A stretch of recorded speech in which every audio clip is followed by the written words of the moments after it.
Voici Séoul, une ville animée. Les gens y mènent une vie paisible. Et puis bam, une bombe atomique frappe la ville, réduisant tout en miettes. C'est le jour de la fin pour Séoul, et c'est comme si c'était la fin du monde. Mais ce qui se passe ensuite est une histoire pour plus tard. 3 ans avant cette bombe atomique, quelqu'un savait qu'une catastrophe allait se produire. Cette personne a donc commencé à se préparer à la fin du monde à l'avance, en prévoyant de survivre à tout ce qui allait arriver. Les monstres ayant commencé à ravager la Terre, il savait qu'une fin irréversible se profilait à l'horizon. Cependant, seuls 2 groupes se sont réellement préparés à la crise. L'un était l'élite ultra riche, si riche qu'elle pouvait acheter tout ce qu'elle voulait, toujours concentrée sur son confort. D'autre part, il y avait les gens, qui ne disposaient que d'une quantité limitée de liquidités. Leur principale stratégie consistait donc à acquérir des connaissances sur la manière de survivre. Le protagoniste de cette histoire, Park Kyu, fait définitivement partie de ce dernier groupe. Pour commencer, il a vendu tout ce qu'il possédait et s'est plongé dans les guides de survie comme s'il s'agissait de la dernière émission à regarder en boucle. La première chose qu'il a trouvée, c'est comment choisir l'endroit idéal pour son abri. Après s'être gratté la tête et avoir consulté des cartes, il s'est emparé de son marqueur. Il a pris son marqueur et a mis en évidence un endroit qui semblait parfait pour son bunker. Park avait maintenant quelques impératifs pour l'emplacement de son bunker de rêve. Il devait se trouver dans un endroit si peu peuplé que même un troupeau de touristes égarés ne tomberait pas dessus. Mais il devait quand même être assez proche de la ville pour qu'il n'ait pas l'impression de vivre sur la Lune. Il devait également être défendable en cas d'urgence. Enfin, le troisième facteur, et probablement le plus important, était son portefeuille. Ses rentrées d'argent ressemblant plus à un filet d'eau qu'à une rivière, il était hors de question pour lui de s'offrir un bien immobilier de premier ordre, ce qui l'obligeait à faire preuve de créativité et à respecter un budget serré. En fin de compte, Park Kyu a choisi une forêt isolée près de la base aérienne dans la banlieue de Séoul. Il a acheté un terrain adjacent à celui d'un vieux fermier grincheux. Ce vieux grincheux s'appelait Monsieur Kim. Une fois le terrain choisi, Parky a engagé une équipe de construction qui, soyons honnêtes, ressemblait plus à une bande de marginaux qu'à de véritables ouvriers. Néanmoins, Parky réussit à rassembler tout le matériel nécessaire et promet à ses gars de les aider dans leur travail. Au début, ils n'étaient pas très enthousiastes à l'idée de le voir participer aux travaux. Mais après quelques soirées arrosées et quelques liens bon enfant, ils ont fini par s'entendre à merveille. Le plan était prêt à être mis en œuvre, du moins c'est ce que Parky pensait. C'était jusqu'à ce que Monsieur Kim décide de jouer le rôle du grincheux du quartier. Il a réprimandé l'équipe pour avoir jeté des détritus et fait du bruit, et a même eu le culot de se demander si notre garçon Park avait les autorisations nécessaires pour commencer la construction. Parky n'avait aucune idée de ce que Monsieur Kim voulait dire, mais il a quand même continué la construction. Malheureusement, le vieil homme était comme un ralentisseur obstiné sur leur plan. Certains ouvriers voulaient l'éliminer par la force, mais Parky leur a dit de se calmer. Il s'est dit qu'il s'occuperait lui-même de Monsieur Kim si les choses tournaient mal. Les jours passent. La patience de Parky s'amenuise. Un jour, alors qu'il se promenait, il a vu quelque chose d'intéressant. Les habitants de la ville donnaient du fil à retordre à Monsieur Kim. Il s'est avéré que le fils de Monsieur Kim faisait une crise parce que son père avait cédé un terrain inestimable à sa fille. Le fils était tellement furieux qu'il avait la bouche pleine d'écume. Il a hurlé à son père de vendre ce terrain inutile. Il a même essayé de le gifler un peu. C'est alors que Parky est intervenu. Il a lancé au fils cupide un regard à glacer le sang. Et le fils a décidé que c'était le bon moment pour s'enfuir précipitamment. Après quelques menaces supplémentaires, il est parti en voiture. Il a laissé notre garçon et Monsieur Kim se débrouiller. Au cours de leur conversation, nous avons appris que les parents de notre garçon étaient déjà décédés dans un accident. Park a conseillé au vieil homme de vendre sa terre car c'est trop pour lui. Mais Kim reste silencieux pendant un moment. Puis il révèle que le terrain qu'il a donné à sa fille est également considéré comme sans valeur, tout comme la parcelle sur laquelle Park travaille. Mais le destin a voulu qu'une route à 10 voies soit construite juste en face.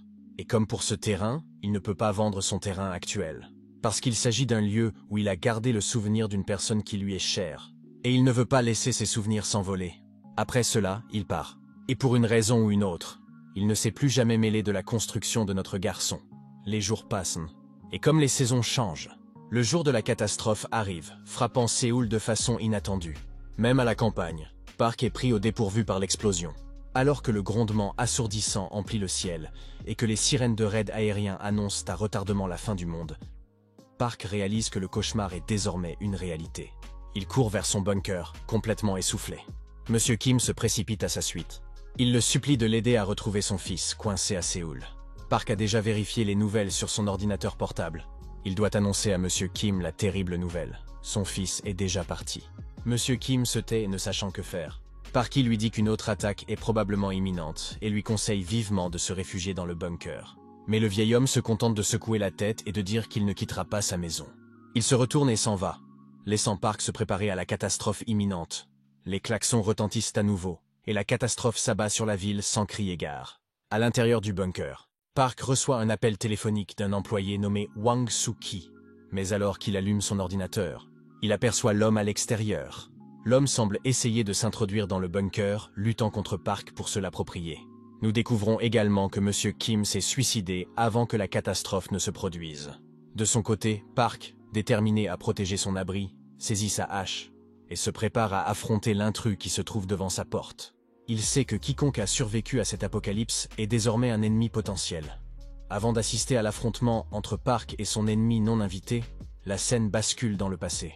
Avant d'assister à l'affrontement entre Park et son ennemi non invité, la scène se déroule dans le passé, lorsque Park préparait encore son bunker.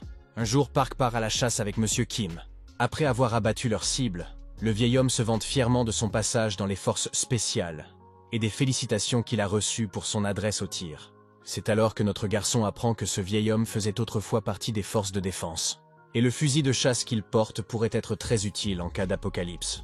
Mais il sait que ce n'est pas suffisant. C'est pourquoi il a des vues sur la base aérienne voisine.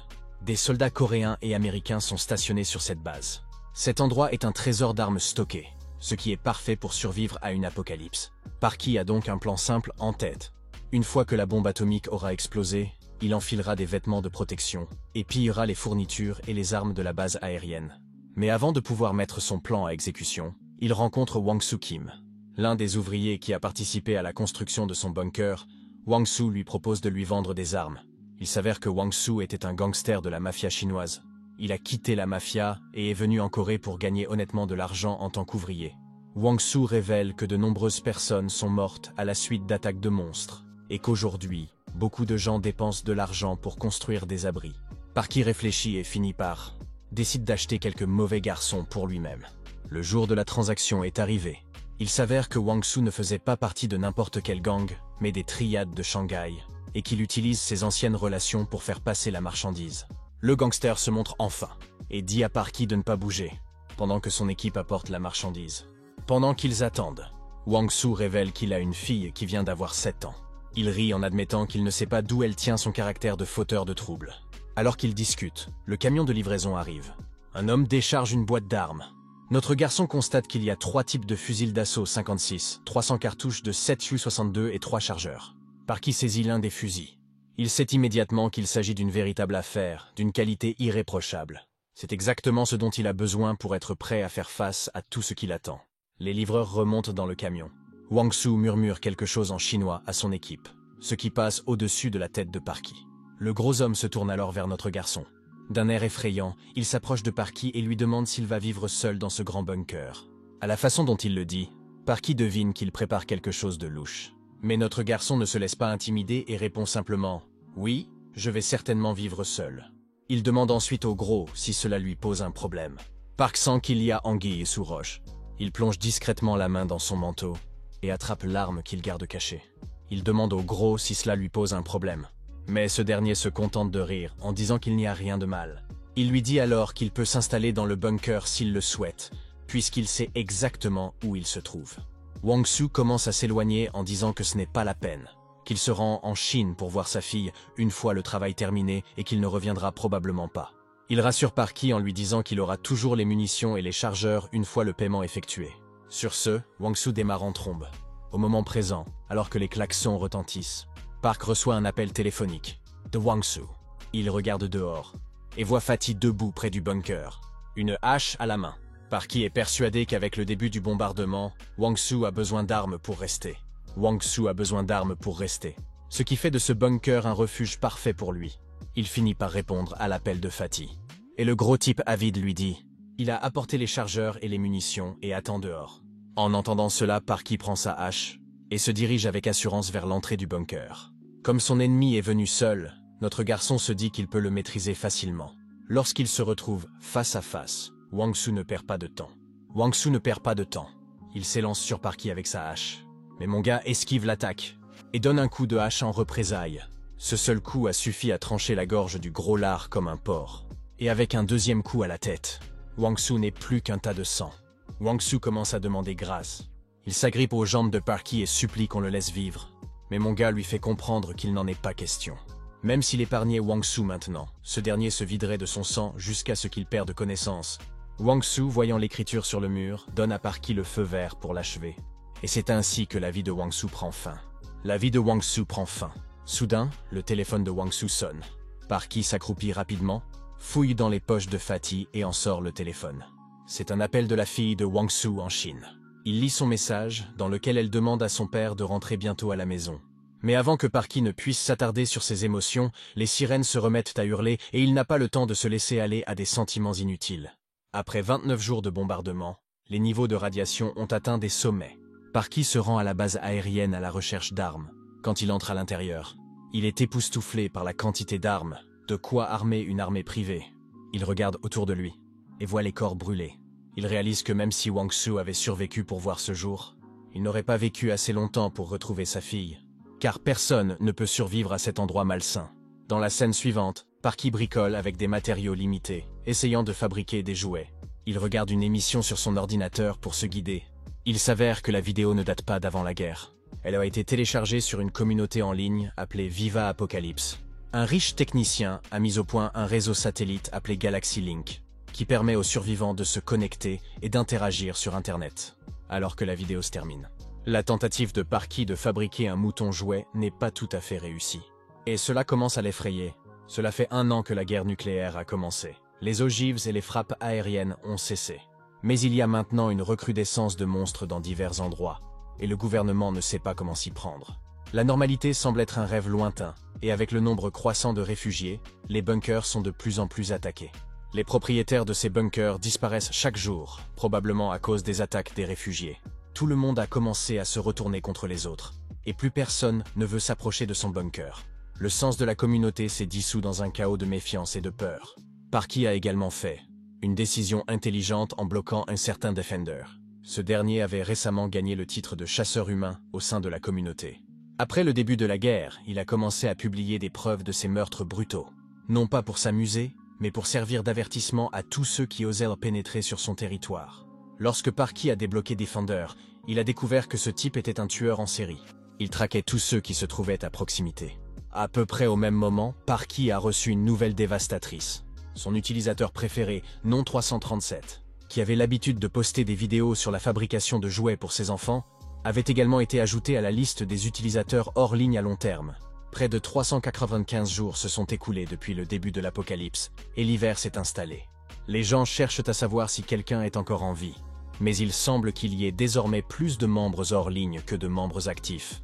Parky a progressivement accepté le fait que beaucoup ont disparu, et il s'est résigné à la possibilité qu'il soit le prochain. Alors qu'il effectue des repérages à l'extérieur, il aperçoit quelques personnes près de son bunker. Le chef Hong et l'équipe qui a participé à la construction du bunker se sont transformés en pilleurs, et ils sont venus rendre visite à leur ancien client. On dirait que le service après-vente va être mortel, et Parky est prêt à s'occuper de ces types avec le bon paiement. Park se dirige vers l'un des tiroirs. Il découvre une réserve d'armes et de fournitures. Parmi toutes les options, il choisit l'une des armes les plus traditionnelles et attend les pillards dans l'obscurité. Le lendemain, les hommes de main sont prêts à passer à l'action. Mais ils sont déconcertés de voir que les portes du bunker sont ouvertes. L'un d'eux soupçonne qu'il s'agit d'un piège. Le chef Hong demande à l'un de ses laquais d'aller voir ce qu'il en est.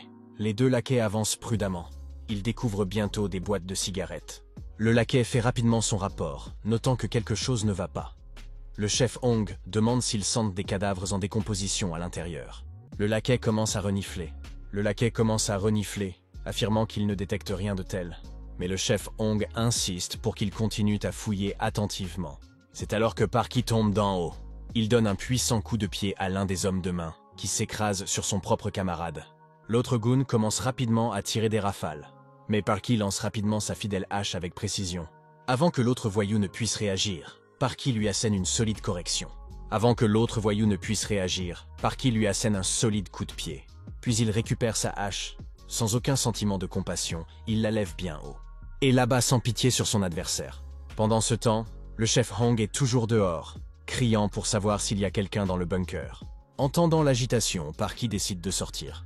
Mais avant qu'il ne puisse entrer, le chef Hong demande à son ami d'utiliser une bombe lacrymogène pour débusquer notre homme à l'extérieur. De son côté, Parky n'est pas surpris par l'astucieuse tactique du chef Hong. Mais malgré l'ingéniosité du chef, Parky a toujours une longueur d'avance. Parky ferme rapidement la porte du bunker. Parky referme rapidement la porte du bunker, laissant les voyous à l'extérieur dans l'incompréhension. Le chef Hong, comprenant que le gaz lacrymogène pourrait être la clé pour faire sortir Parky, décide de chercher le système de ventilation. Comme il a participé à la construction du bunker, il sait que s'ils peuvent faire passer du gaz lacrymogène par les bouches d'aération, c'en sera fini de Parky. Cependant, Parky a anticipé cette manœuvre. Il prend son fusil et se dirige vers un passage caché. Un passage secret qu'il a construit lui-même. Après la construction initiale, lorsque Parky émerge de l'autre côté, il s'esclave silencieusement. Pendant ce temps, les hommes de main lancent des grenades lacrymogènes dans le bunker, mais ils sont réduits au silence. Au moment où ils s'apprêtent à lancer une nouvelle salve, Parky ouvre le feu avec un tir de barrage. Parky ouvre le feu avec un barrage de balles. Il abat le goon barbu d'un coup de tête précis. Ses amis tombent comme des mouches. Le chef lève rapidement les mains et se rend avant qu'une balle ne lui fasse un trou dans la tête. Notre garçon demande rapidement combien d'entre eux sont encore dans les parages. Le chef admet qu'il est le dernier survivant. Mais au lieu de se calmer, notre homme appuie le canon de l'arme sur la tête du chef, qui panique à la vue de ce canon épais, insistant sur le fait qu'il dit la vérité et qu'il y avait au total 5 personnes, dont lui. Au bout d'un moment, Parky oblige ce type à transporter les cadavres de ses amis dans le camion. C'est alors que Parky aperçoit quelque chose, et tend la main dans le camion pour attraper un jouet en forme de mouton. Il s'agit d'un jouet en forme de mouton, probablement fabriqué par quelqu'un dont Parky regardait les vidéos de fabrication de jouets. Il ne faut pas longtemps à Parky pour comprendre que ces voyous ont dû tuer ce fabricant de jouets. Il frappe le chef avec un pistolet et exige qu'il commence à parler. Il demande rapidement ce qui est arrivé au propriétaire de la poupée. Le chef tente d'expliquer qu'il s'agit d'un malentendu, mais Park n'est pas d'humeur à accepter des excuses. Il frappe à nouveau le chef, durement, terrifié. Le chef se met à bafouiller comme un animal acculé, affirmant qu'il n'a tué personne. Il insiste sur le fait qu'il n'y avait qu'un seul homme et qu'ils ne l'ont même pas tué. Il était déjà mort lorsqu'ils sont arrivés. Et après un trajet tendu de 30 minutes, ils arrivent enfin à un bunker non 337S. Il est là, étendu mort sur le sol. C'est clairement l'œuvre d'un certain Defender. Le tir qui a permis d'éviter la chute ne cesse de résonner dans l'esprit de Park. Il est presque sûr que Defender est à l'origine de ce gâchis. En regardant le cadavre, Park se souvient de Defender. Il a l'intention d'utiliser toutes ces informations pour comprendre comment ces personnes ont été torturées, pourquoi elles ont été ciblées, et quel genre d'attitude Defender avait à leur égard. Le chef lève à nouveau les mains, demandant s'il peut partir maintenant qu'il a fait ce qu'on lui a demandé. Mais Parky pointe son arme sur lui, ce qui fait reculer Chief de peur. Il commence rapidement à parler de ses enfants et du fait qu'ils seront privés de père s'il lui arrive quelque chose. Mais Park lui fait comprendre qu'il ne laissera aucun pilleur vivre, d'autant plus qu'ils savent où se trouve sa maison. Quant à l'histoire navrante du chef à propos des enfants, Park lui dit que c'est l'une des plus mauvaises excuses qu'il ait entendues 1 million de fois auparavant. Sur ce, il appuie sur la gâchette. Il ajoute un autre cadavre à la pile avant de partir. Après des mois d'hiver rigoureux, les beaux jours arrivent enfin. Pour quelqu'un qui vit dans un bunker, ces journées sont un véritable plaisir. Vous pouvez oublier les soucis liés à la consommation de carburant et vous prélasser au soleil, en respirant chaque bouffée d'air comme si c'était le paradis. Mais bien sûr, se détendre dans un monde post-apocalyptique comporte des risques. Et Park peut clairement voir un drone planer autour de lui pour le surveiller. Un utilisateur nommé Dongtan Mom, qui vit seul dans un immeuble de grande hauteur dans la province méridionale de Gyeonggi, fait également l'objet d'un buzz. Il révèle qu'il est surveillé par un drone envoyé par les pillards. Dongtan Mom tient un journal de survie dans lequel il documente toutes les activités des raiders. Et comme il ne peut pas vraiment se défendre, il a fait une menace dans le script de son poste, en disant qu'il envisagerait d'attaquer la zone de Dongtan toute proche si les raiders essayaient de s'en prendre à lui. Ce poste n'a pas seulement partagé des informations sur les raiders, il a aussi énervé les survivants et les raiders de Dongtan qui se trouvaient dans les environs. Pour Parky, ce message était quelque peu inquiétant. Les tactiques des raiders changent, et ils pourraient avoir des comptes sur le forum, ce qui signifie que des informations qui pourraient sauver quelqu'un pourraient aussi mettre d'autres personnes en danger. Ce jour-là, tout le monde a appris une dure leçon. Si vous ne pouvez pas vous défendre, vous ne survivrez pas. Les gens ont donc commencé à former leur propre communauté pour s'équiper et se protéger contre l'ennemi. Parky est un peu une anomalie parmi tous les autres. Ses pensées sont assez différentes de celles des autres. Il pense qu'il est possible d'arrêter les pillards 1 ou 2 fois, mais que le vrai problème est l'égoïsme humain. Les groupes ont tendance à vous rendre plus visibles, et tout est fini dès qu'une grande force se présente. Le conflit armé devrait être un dernier recours. Rester caché est ce qui compte vraiment, et ce qui... En ce sens, la zone choisie par Parky est parfaite. C'est une terre désolée où les pillards et les vagabonds n'ont aucune raison de s'attarder. De plus, une meute de chiens sauvages mutants tient la plupart des gens à l'écart, et personne n'oserait y mettre les pieds par peur. Dans le centre-ville le plus proche, des rumeurs font état de zombies radioactifs. Mais un survivant s'est apparemment occupé, avec eux à l'aide d'un fusil à lunettes. Parky sait qu'aucune force ennemie n'est éternelle. Prenons l'exemple de ces raiders. Ils le surveillent avec leurs drones pendant qu'ils se prélassent au soleil. Mais Parky s'évanouit soudain dans la nature, et les raiders n'ont aucune idée de l'endroit où il s'est rendu. Alors qu'ils fouillent frénétiquement la zone, ils repèrent une autre personne sur le drone. Ils aperçoivent une autre personne sur les images du drone, près de la zone militaire. Cette femme semble être américaine. L'un des raiders annonce avec enthousiasme à ses copains qu'ils ont trouvé leur proie. Mais le chaos s'installe rapidement. Les chiens sauvages mutants de la zone commencent à attaquer. Et les raiders deviennent les proies. Dans le tumulte, l'un d'entre eux, à bord d'une voiture, appuie à fond sur l'accélérateur, laissant ses amis derrière lui. Soudain, un cadavre tombe sur leur pare-brise, leur cachant la vue. Ils s'écrasent contre un poteau électrique. L'impact laisse les deux raiders dans un état sanglant. Le monstre qui se trouve à l'extérieur regarde dans les décombres. Il mord vicieusement dans la tête de l'un d'entre eux. C'est le 458e jour de l'apocalypse, et la nouvelle concernant les pillards de la province de Goyongi est devenue virale. C'est à peu près au moment où le message de Dongtan Mom a commencé à s'effacer de la mémoire de tout le monde. Puis Dongtan Mom a posté à nouveau, et c'est une vraie surprise pour notre garçon Parky.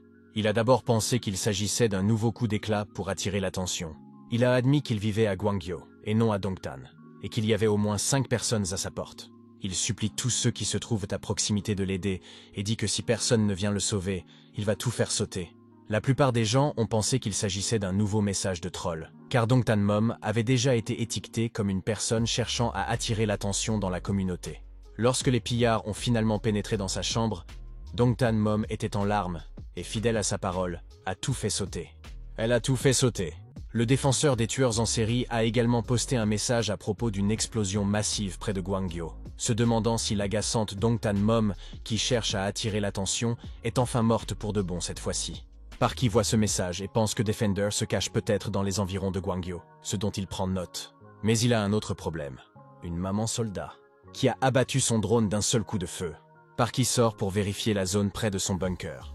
Il se souvient que cette femme sniper a abattu l'un des pillards d'un seul coup. On dirait que cette sniper lunatique a fait du quartier de notre garçon son repère. En inspectant les lieux, Parky remarque une perforation à l'endroit où la balle manquée a frappé. Étant donné la distance entre le cadavre et la marque de la balle, il est clair qu'elle n'a pas laissé beaucoup de temps au pilleur pour s'enfuir. Et on a l'impression qu'elle a tiré par nécessité et non par choix. La raison pour laquelle Parky se rend dans ce nouveau quartier, où il n'a jamais eu de contact avec personne auparavant, c'est à cause de la femme soldat qui s'y trouve. Ses cheveux, son uniforme et son arme indiquent qu'elle est une femme soldat. Sa coiffure, son uniforme, son arme, tout indique qu'elle est un soldat américain. Au début de la guerre, les États-Unis ont intercepté la plupart des bombes nucléaires qui se dirigèrent vers eux afin de montrer leur force en tant que nation puissante. En réalité, ils avaient leurs propres problèmes. Alors ils ont rappelé toutes leurs troupes à l'étranger et ont concentré leur puissance de feu sur l'arrêt des monstres venant de la fissure, qui est apparue dans le ciel. Parky craint que si ce soldat tente de récupérer la base aérienne et commence à fouiller la région, cela pourrait lui causer de sérieux problèmes. Il préfère éviter un combat avec un soldat entraîné, mais il est prêt à défendre farouchement son territoire, si elle tente de l'envahir. Il ne laissera jamais personne menacer sa maison. Parky l'a surveillé tous les jours et a compris sa routine. Il a remarqué que les coups de feu s'arrêtent tous les jours à la même heure, ce qui doit correspondre au moment où elle s'endort, et c'est donc le moment idéal pour s'approcher du bâtiment. L'entrée principale est barricadée. Le moyen le plus discret est donc de s'infiltrer par l'étage intermédiaire de l'immeuble voisin. Après avoir franchi le bâtiment voisin, Parky s'accroche à un balcon. Si sa prise lâche, il est fichu. Il prend donc une grande inspiration. Il saute et atterrit sans encombre sur le sol. Il sort rapidement son arme et avance prudemment dans l'immeuble. Il n'aperçoit personne, mais il reste vigilant tout en continuant son ascension. Parky ouvre prudemment la porte. Il voit quelqu'un sous les couvertures. Il pense qu'elle doit dormir, mais il se trompe. La femme se tient juste derrière lui et lui dit rapidement en anglais de baisser son arme. Parky lève les mains, réalisant qu'elle avait une longueur d'avance et qu'elle attendait de lui tendre une embuscade. Alors qu'il réfléchit à ce qu'il va faire, elle lui rappelle à nouveau de baisser son arme. Parky s'exécute rapidement, sachant d'après le son de sa voix qu'elle doit tenir une arme à canon long et non une arme de poing. Dès qu'il lâche son arme, il se retourne et riposte. La femme commence à tirer, mais Parky se baisse avec une énergie divine. Il saisit le canon de son arme et dévie les balles, les faisant ricocher sur des objets au hasard. Il balance ensuite son genou et atterrit, un coup brutal sur sa jambe. Il lui fissure les os. Elle grogne de douleur. Elle s'effondre sur le sol. Elle tente d'attraper son arme, mais Parky lui donne un coup de pied au cœur dans les cuisses et lui demande d'arrêter de bouger. Parky n'oublie pas de s'excuser d'être aussi dur avec une étrangère, mais il explique qu'il n'avait pas le choix. Au départ, il voulait simplement voir combien de personnes travaillaient avec elle, puis partir. Mais lorsqu'il est tombé sur son entrepôt d'armes, il s'est rendu compte que ce serait un énorme problème si des pillards mettaient la main dessus. Il lui rappelle qu'elle aurait dû faire profil bas si elle voulait survivre. Mais c'est elle qui a provoqué cette situation. Soudain, la femme crie à quelqu'un de rester en arrière. Park se retourne. Il voit une autre fille, une enfant qui semble être la fille de la femme. Park a du mal à croire qu'il s'agit d'un enfant. La femme, en revanche, elle grince des dents d'agitation et riposte rapidement, faisant reculer Park sous l'effet de la surprise. Au moment où la femme se met sur ses pieds, Parky pointe rapidement son arme sur elle avant qu'elle ne fasse un geste. Mais de façon surprenante, elle l'ignore complètement. Elle se précipite sur sa fille et la serre fort dans ses bras. Parky s'attendait presque à ce qu'elle saisisse son arme et commence à tirer. Mais il s'avère qu'elle n'est pas une folle assoiffée de sang.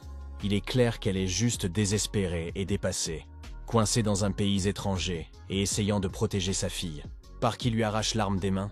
Il décide de lui parler en anglais, lui disant qu'il habite tout près, et lui conseille de ne pas tirer dans tous les sens si elle veut survivre. Il semble que la petite fille comprenne plus ou moins le coréen. Elle traduit donc les paroles de Parky à sa mère. Puis elle lève les yeux vers Parky et lui demande s'il a des médicaments. La femme soulève la jambe de son pantalon pour révéler une blessure. Parky comprend enfin pourquoi ses mouvements étaient si lents. Il lui donne des anti-inflammatoires et lui dit que ces médicaments sont une compensation pour avoir envahi son territoire. La femme regarde les médicaments et dit qu'elle a besoin de quelque chose de plus fort pour oublier sa douleur. Mais Park lui dit que c'est tout ce qu'il a et qu'elle ne devrait pas prendre de médicaments du tout. Il désigne ensuite la jeune fille et lui demande si elle sait parler coréen. À partir de ce jour, Parky commence à donner à la mère et à la fille du lait écrémé et des analgésiques à un point de rendez-vous. Ces derniers jours, le bruit des coups de feu a sensiblement augmenté. À en juger par les tirs unilatéraux, il ne s'agit pas d'une bataille, mais plutôt d'une fréquence élevée de coups de feu. La façon dont elle a désespérément demandé les médicaments a convaincu Parky qu'elle avait atteint son point de rupture. Il soupçonne que ces coups de feu n'ont pas pour but d'éloigner les envahisseurs. C'est plutôt un signe de la folie qu'elle endure. Soudain, Parky aperçoit un éclair de lumière, provenant de l'immeuble où se trouvent la mère et la fille. Cela ressemble à du morse, et il pense que c'est une invitation à se rencontrer. Il se rend sur place et trouve bientôt la jeune fille. Celle-ci lui dit que sa mère est tombée malade. Lorsque Parky la suit jusqu'à l'immeuble, la femme a décoré l'endroit de toutes sortes d'objets américains stéréotypés. On dirait que pour combattre sa douleur, elle a trouvé un certain réconfort dans ces objets. Lorsque Parky examine sa blessure, il se rend compte qu'elle a été constamment attaquée par des pillards attirés par les coups de feu, ce qui l'a empêché de soigner correctement sa jambe. Après que Parky a soigné la mère, celle-ci et sa fille s'embrassent rapidement. Elle et sa fille se serrent rapidement dans les bras, l'une de l'autre. La mère révèle qu'elle veut rester en contact avec ses amis et sa famille, mais elle est si loin de chez elle que le simple fait de penser à discuter avec eux lui semble impossible. Les larmes coulent, tandis que sa fille tente de la réconforter. La femme demande à Parky s'il a les médicaments puissants dont elle a besoin. Parky reste silencieux. Il se dit qu'elle a l'air d'une mère vulnérable, qui tente désespérément de protéger son enfant. Il refuse catégoriquement de lui donner des médicaments. Il lui dit que fuir la réalité ne l'aidera pas. Il lui propose plutôt de l'aider en réduisant le nombre de problèmes auxquels elle est confrontée. Mais il devra lui emprunter certaines de ses armes. Un jour fatidique, alors que la pluie tombe à verse, Parky choisit ce jour pour agir. Parky choisit ce jour pour passer à l'action. La pluie réduit la visibilité et le froid incite les gens à se serrer les uns contre les autres, ce qui fait d'eux des cibles plus faciles. Il jette un coup d'œil aux armes des pillards et constate qu'ils ont beaucoup de balles RPG et qu'ils disposent d'une supériorité numérique. Mais Parky ne le souligne pas. Et avant que quiconque ne puisse réagir, il tire un missile RPG. Il tue un homme d'un seul coup. La panique s'empare des pillards qui s'éparpillent. Ils courent désespérément pour sauver leur vie. Parky profite du chaos. Il leur tire dessus à droite et à gauche comme un fou, transformant leur nuit de bonheur en un désordre sanglant et chaotique. Il continue à tirer sans relâche jusqu'à ce que quelqu'un riposte. Heureusement, la balle passe à côté de son ventre sans même l'effleurer. Alors que les pillards commencent à bombarder la zone de balle, Parky disparaît rapidement. Ils ne savent pas du tout ce qui se passe. Ils pensent qu'ils sont pris en embuscade par plusieurs personnes, alors qu'en réalité, une seule personne est en train de les démanteler. Puis bam, un autre soldat est à terre. Et peu après, un autre prend une balle en plein visage. Parky sort de l'ombre. Il explique aux pillards effrayés que si la lumière peut sembler rassurante, elle fait de chacun une cible facile. Sa hache prête, il s'avance. Et le gars tombe à la renverse.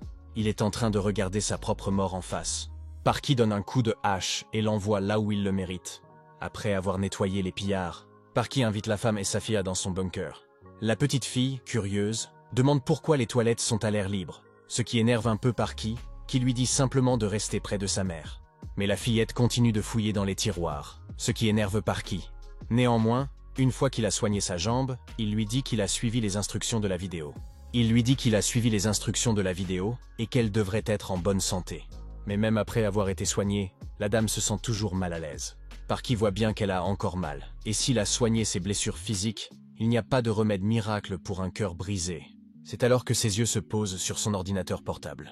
Il se souvient alors qu'il y a une chose qu'il peut faire pour l'aider à guérir émotionnellement. Il a les médias sociaux de cette ère apocalyptique, et il lui dit de les consulter. La dame demande ce que c'est, et si c'est connecté au monde extérieur. Parky lui explique qu'il s'agit du Viva Apocalypse English Forum, et lui assure qu'il est bel et bien connecté.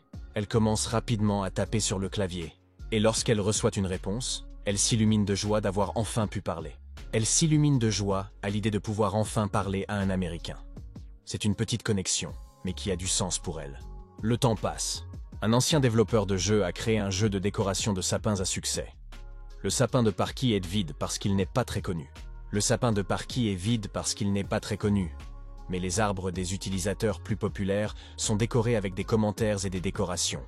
L'arbre que nous voyons maintenant appartient à Defender, et tout le monde dans les commentaires le traite de meurtrier de sang-froid. Cela ne fait que sourire Parky. Soudain, nous entendons la voix de la petite fille qui essaie de contacter notre garçon par talkie-walkie.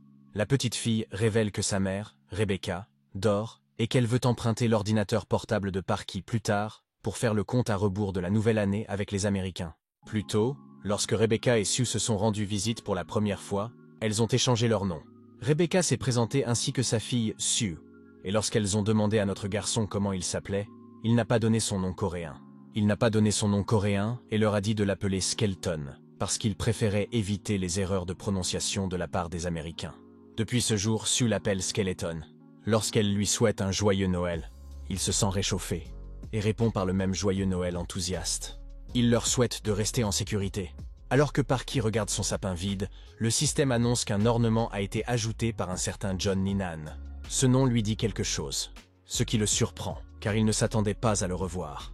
Avant d'aller plus loin, revenons 4 ans en arrière, alors que notre héros vient de commencer à construire son bunker. À l'époque, Parky a appris l'existence d'une communauté de passionnés de l'apocalypse sur Internet, Viva Apocalypse. Elle fonctionnait grâce à un serveur satellite dédié, acceptant toutes sortes d'informations sur l'apocalypse, même des informations illégales. Des utilisateurs anonymes du monde entier y contribuaient, ce qui en faisait le plus grand forum sur l'apocalypse, d'après ce que l'on a dit à Parky. Il regrette aujourd'hui d'avoir dépensé de l'argent pour rejoindre cette communauté. Il n'y a rien d'autre à faire que de regarder une bande de riches utilisateurs jeter de l'argent par les fenêtres. La seule raison pour laquelle Parky a rejoint la communauté est qu'il ne savait pas par où commencer pour préparer l'apocalypse. Et il regrette maintenant de ne pas avoir investi cet argent dans ses bunkers. Alors qu'il regarde autour de lui, quelque chose attire son attention. C'est le nom d'utilisateur John Ninan, et c'est la première fois qu'il rencontre cet utilisateur qui fournit des informations précieuses sur l'utilisation de bunkers factices. Les avantages de ces bunkers pour la survie à long terme sont énormes. Vous pouvez les relier à votre bunker principal pour la surveillance, les utiliser pour interpeller les intrus potentiels et même les équiper de C4 pour faire face à toute effraction d'une simple pression sur un bouton. Plus Parky se plonge dans les articles de John Ninan, plus il les trouve utiles. La philosophie de survie que cet homme partage s'aligne étroitement sur les propres pensées de Parky. Et il est clair que la pensée de Ninan est encore plus avancée. La curiosité de Parky à l'égard de John Ninan atteint son paroxysme et il creuse plus profondément pour découvrir son identité. Il découvre que l'émergence de John Ninan a été comme une nouvelle étoile qui a enflammé la communauté. Connu pour ses idées exceptionnelles dans divers domaines, les spéculations sur son identité réelle allèrent bon train. Mais Ninan a fini par répondre de manière formelle. Vous êtes peut-être curieux de connaître ces gens que l'on appelle les chasseurs. Eh bien, il y a une dizaine d'années, d'étranges phénomènes appelés pêcheurs sont apparus dans le monde entier, amenant des monstres. Pour lutter contre ce phénomène, les gouvernements du monde entier ont créé des services chargés de gérer la menace. Ces spécialistes étaient connus sous le nom de chasseurs. Il semblerait que notre garçon ait fait partie de cette équipe de chasseurs, ce qui explique ses compétences exceptionnelles au combat et pourquoi il n'est pas un simple lycéen. Vous voyez, l'identité des chasseurs de haut rang était considérée comme un secret d'État. Et ce sont des professionnels d'élite, avec de sérieuses qualifications. D'après la licence de John Ninan, Parky peut dire qu'il n'est pas de ce niveau. Mais les postes qu'il a occupés lui ont permis d'acquérir une crédibilité et une richesse de connaissances qui rivalisent avec celles des professionnels. Au fur et à mesure que Ninan gagnait en popularité et en influence, il s'est aussi attiré des détracteurs. Il a également attiré quelques détracteurs, qui ont tenté de saper ses messages. Malgré leurs faibles tentatives, la réputation de Ninan est restée intacte. De manière inattendue, John Lennon a répondu au troll, ce qui a choqué Parky. Lorsque Ninan a révélé son visage, cela a provoqué une réaction brutale. Tout le monde s'est retourné contre lui. Il s'est avéré qu'il était un chasseur de rang D, le rang le plus bas pour un chasseur. C'est une véritable déception pour ceux qui l'avaient érigé en figure d'élite. Parky ne comprend pas pourquoi John Ninan a dû révéler son visage. Il aurait pu continuer à publier des messages anonymes, mais John ne s'est pas arrêté là. Il a continué à partager des informations et a même organisé une rencontre hors ligne. Le jour de la rencontre, Parky s'est également rendu à l'endroit indiqué. John Lennon y a accueilli tout le monde avec un sourire chaleureux et a révélé son vrai nom, Sang Yo-gu, et qu'il travaille actuellement comme chasseur. 10 personnes se sont présentées au rendez-vous, dont Parky. John Lennon, qui était au régime, a demandé à la serveuse de servir de la nourriture pour 9 personnes. Mais la serveuse a insisté sur le fait qu'il devait manger s'il était assis là, et il s'est donc retrouvé avec 10 portions. Lorsque les plats sont arrivés, tout le monde s'est amusé. En dépit de son régime, John Lennon mangeait et buvait comme s'il n'avait pas pris un vrai repas depuis des jours. Les participants les plus âgés et les plus riches n'ont pas tardé à partir, déçus, probablement à cause de son manque de professionnalisme. Alors que Parky est assis, la blonde commence à parler. Le blond commence à parler, disant qu'il y aura bientôt une guerre et que c'est probablement la Chine qui la déclenchera. Il explique qu'il y a trop de pêcheurs pour que le monde puisse les gérer en ce moment, et qu'il y a aussi beaucoup de conflits internes.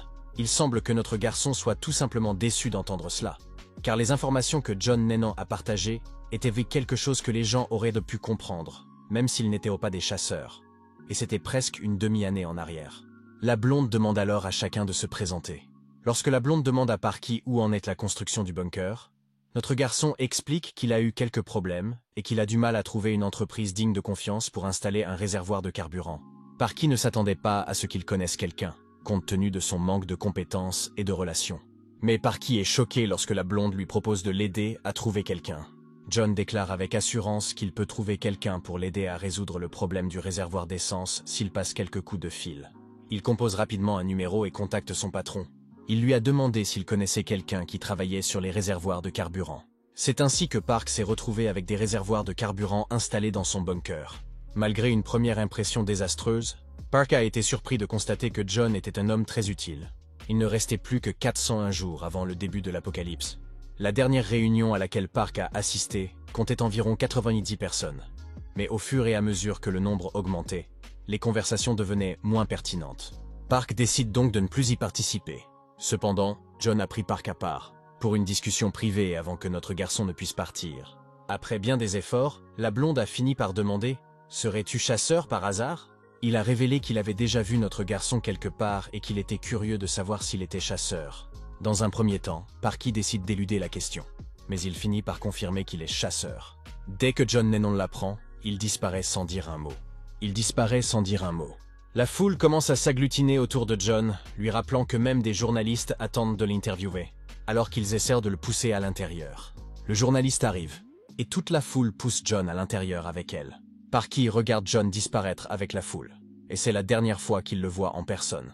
Après cela, la popularité de John explose. Il devient un expert de l'apocalypse dans les émissions télévisées.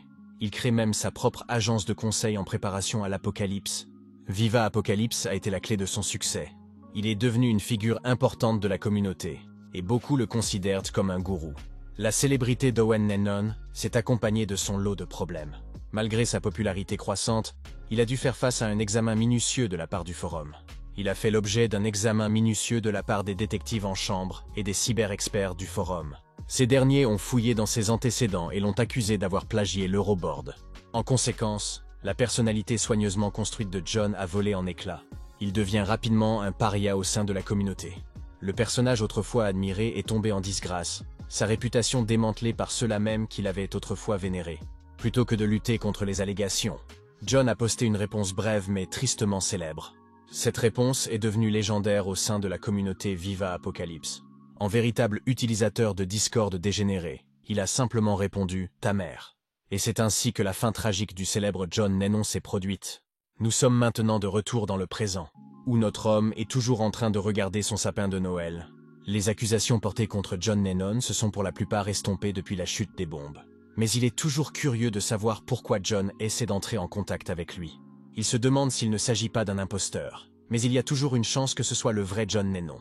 Pour comprendre ce qui se passe, il s'adresse à l'un des anciens développeurs de jeux devenus hackers. Il lui demande s'il peut l'éclairer sur la personne qui a laissé un message sur son arbre. Après avoir posé sa question, il attend un peu la réponse. Lorsque la réponse arrive enfin, Fox Games lui demande s'il reconnaît le nom 180 May Demers. Mais notre homme n'a jamais entendu parler de ce nom auparavant. Et il n'a certainement pas envie de rencontrer quelqu'un d'inattendu. Un peu plus tard, une émission est diffusée. Il s'agit d'un message du Comité national pour la sortie de crise. Ils disent bon que même dans un monde en ruine, le fait d'avoir une nation compte encore pour quelque chose. D'innombrables vies ont été perdues, et de nombreuses villes ont été réduites à l'état de ruine, mais le comité a réussi à rétablir l'Agence nationale de gestion des urgences avant les prochaines élections.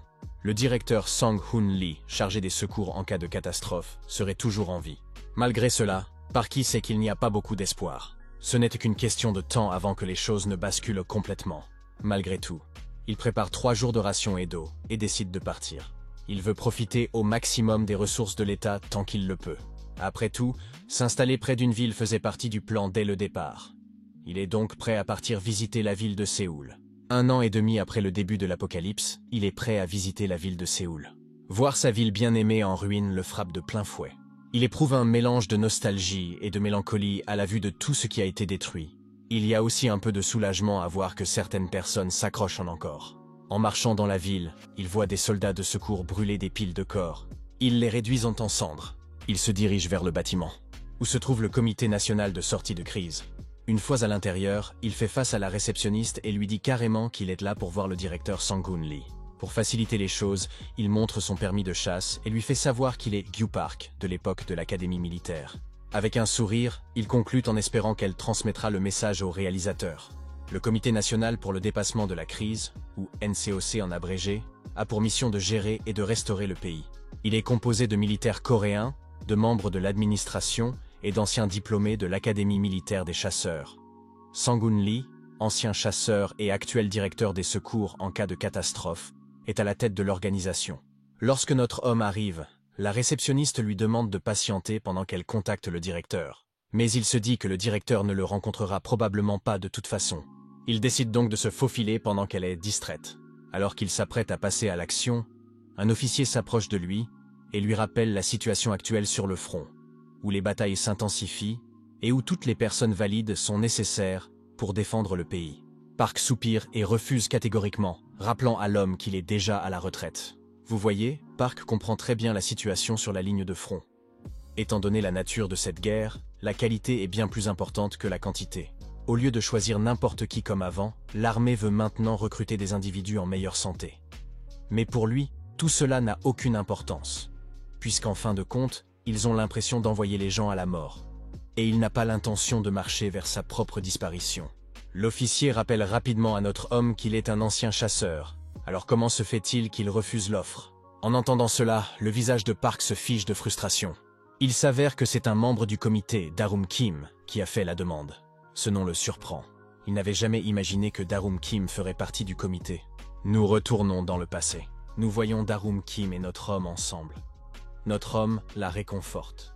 Il l'encourage à poursuivre ses efforts et lui rappelle que tant qu'elle obtient des résultats, il lui sera pardonné. De retour dans le présent, notre homme rencontre enfin la dame du comité. Elle le salue, mais il ne montre aucune émotion. Alors, elle va droit au but et lui dit qu'elle a besoin de lui pour participer à une chasse aux monstres. Parky reste sur ses positions, mais la dame lui demande s'il est vraiment en mesure de refuser dans l'état actuel du monde. Il lui rappelle qu'ils avaient déjà convenu de ne plus jamais servir. Elle lâche alors la bombe que cette demande émane également du réalisateur Sang-Gun Lee. L'intérêt de Parky est éveillé et il demande pourquoi. La dame explique que Sang-Gun ne lui en veut pas et qu'il est trop occupé à d'autres choses pour se préoccuper du manque de personnel. Elle est persuadée que notre garçon est parfaitement au courant des difficultés quotidiennes du personnel de première ligne. Parky, bien sûr, c'est exactement ce qui se passe là-bas. Peut-être même plus qu'il ne le voudrait. Et cela le rend triste. La dame s'excuse d'évoquer des souvenirs aussi pénibles. Puis elle demande à Parky s'il a entendu parler du groupe Tempest. Elle explique que le président Pancho-Jay a mobilisé ses employés et créé le groupe Tempest pour s'attaquer au problème des monstres. Ils ont demandé son aide, mais elle est déjà trop sollicitée et n'a personne d'autre à sa disposition. Elle lui dit carrément d'y aller et de faire semblant. S'il le fait, elle lui promet qu'elle veillera à ce qu'il ne soit pas envoyé en première ligne tant qu'elle sera là. Parky accepte rapidement, et tout en la regardant dans les yeux, il remarque que tout le monde a l'air d'avoir la même attitude que lui. Il remarque qu'alors que tout le monde semble avoir changé, elle est toujours la même. Il lui dit qu'il reprendra contact avec elle. Pendant ce temps, la communauté s'interroge sur ce qu'il adviendra des Chabal si le monde s'effondre. Chable est un grand conglomérat industriel familial de Corée du Sud. Tout Coréen serait curieux de savoir ce qu'ils vont faire de leurs richesses dans ce monde en désordre.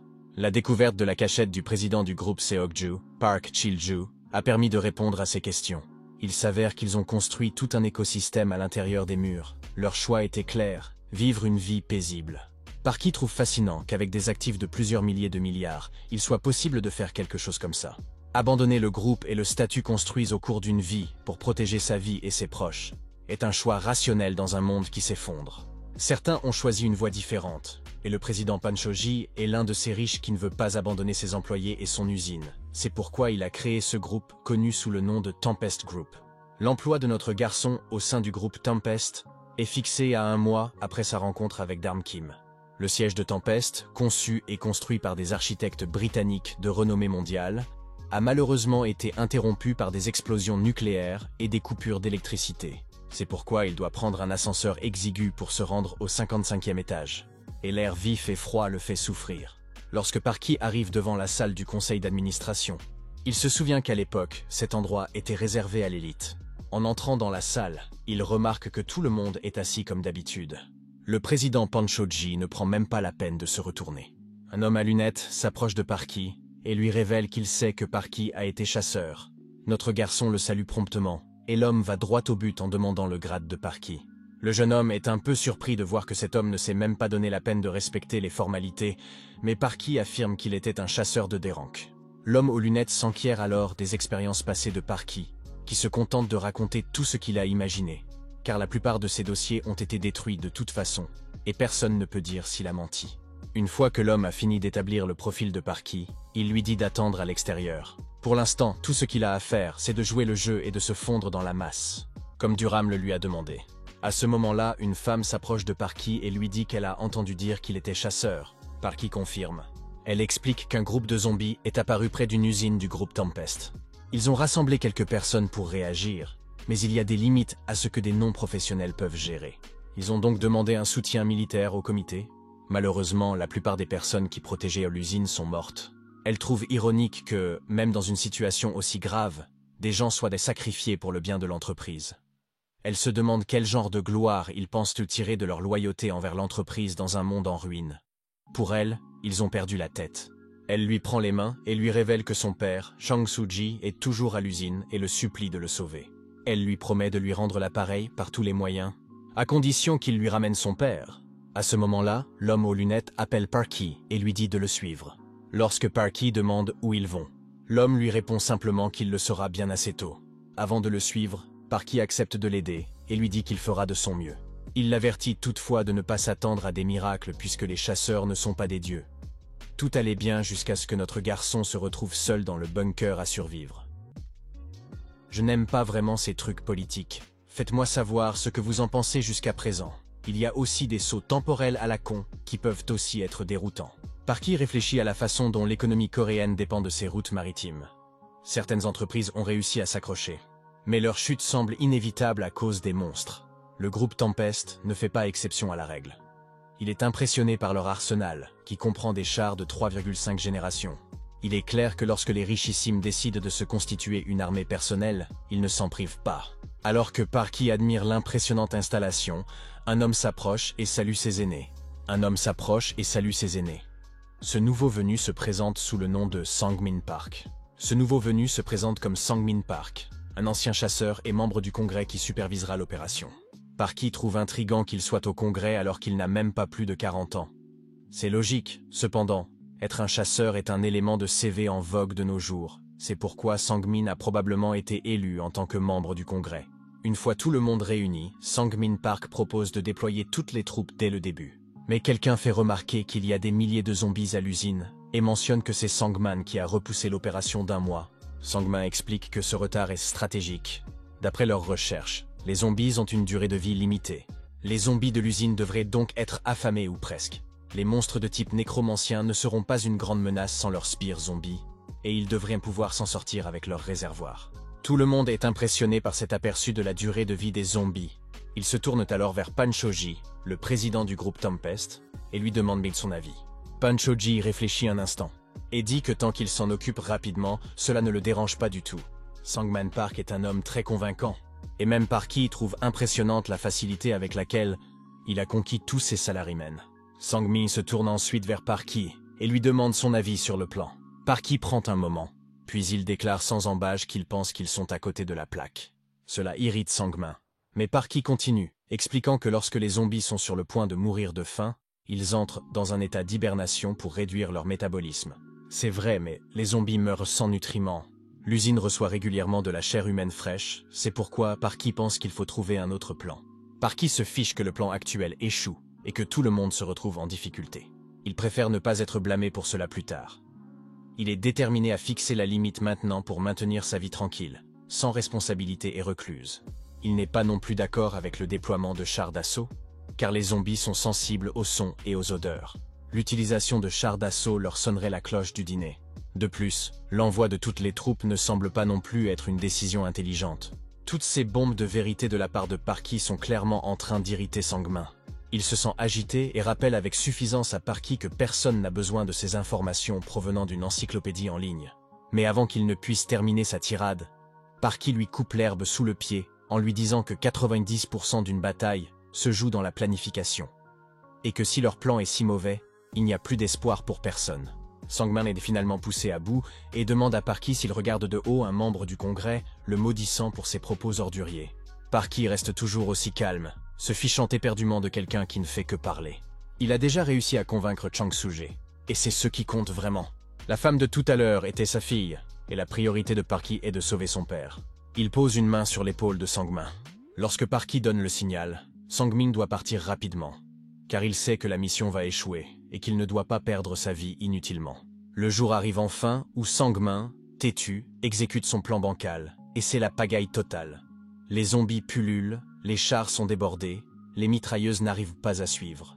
Les zombies grouillent partout, les chars sont débordés et les mitrailleuses n'arrivent pas à suivre. Sang-min est sur le point de faire dans son froc, hurlant sur ses soldats.